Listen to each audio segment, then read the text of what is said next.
নীলার একটা হাত অয়নের কাঁধের উপর, অয়ন এক হাত দিয়ে নীলার কোমর জড়িয়ে ধরে রেখেছে। নীলার রুমে এসে অয়ন নীলাকে ছেড়ে দিতেই নীলা অয়নকে জড়িয়ে ধরল। অয়ন বলল, নীলা, আমাকে ছাড়ো, তুমি ঘুমাও। ঘুমালে সব ঠিক হয়ে যাবে। না, আমি ঘুমোবো না। আমি আজ সারা রাত বসে গল্প করব। ঠিক আছে, তুমি গল্প করো, আমি যাই। আমার ঘুম পাচ্ছে। না, আমি কোথাও যাব না।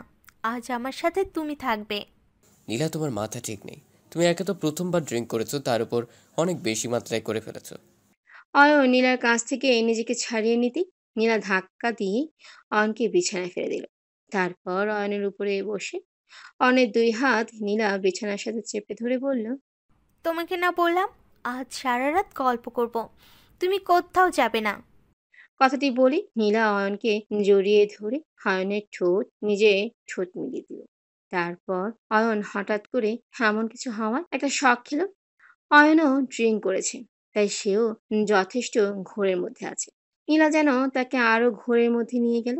অয়ন নানা করেও এক সময় হাতে মত দিল।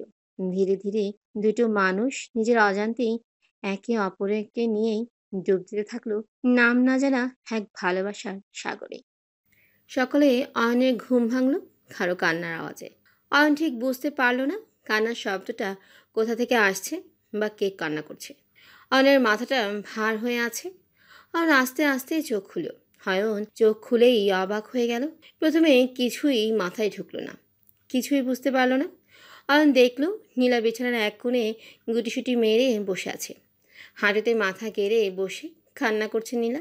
অয়ন মনে মনে ভাবল, নীলা আমার রুমে কি করছে?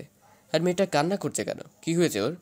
অয়ন শোয়া থেকে উঠে যখন উঠতে যাবে তখন অয়নের খেয়াল হলো তার শরীরে পর্যাপ্ত কাপড় নেই।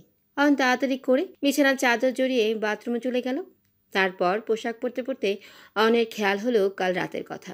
রাতের কথা মনে পড়তেই অয়নের মাথায় যেন আকাশ ভেঙে পড়ল। এটা কি করে হলো? কেন হলো? কি করে হলো? এখন কি জবাব দিব আমি নীলাকে? ওর সামনেই মুখ দেখাবো কি করে? এরকম হাজারো প্রশ্ন অয়নের মাথায় ঘুরপাক খেতে লাগলো। কিন্তু অয়ন কোনো উত্তর খুঁজে পেল না। অয়নের ইচ্ছে করছে এখানেই মরে যেতে। অয়ন এক চুল নাড়ার শক্তি পেল না। বাথরুমে পাথরের মতো দাঁড়িয়ে রইল। সকালে যখন নীলার ঘুম ভাঙে তখন নীলার মনে হলো কেউ যেন তাকে জড়িয়ে ধরে ঘুমিয়ে আছে। কিন্তু এটা কি করে সম্ভব? নীলা ধীরে ধীরে চোখ খুলে মাথা ঘুরে দেখতে পেল অয়ন তাকে জড়িয়ে ধরে ঘুমিয়ে আছে। সাথে সাথে নীলা একটা শখ খেলো। অয়নের কাছ থেকে নিজেকে ছড়িয়ে নিতেই নীলা বুঝতে পারল কিছু একটা হয়েছে। কিন্তু কি হয়েছে? একটু সময় ভাবতেই নীলার মনে পড়ে যায় গতকাল রাতের কথা।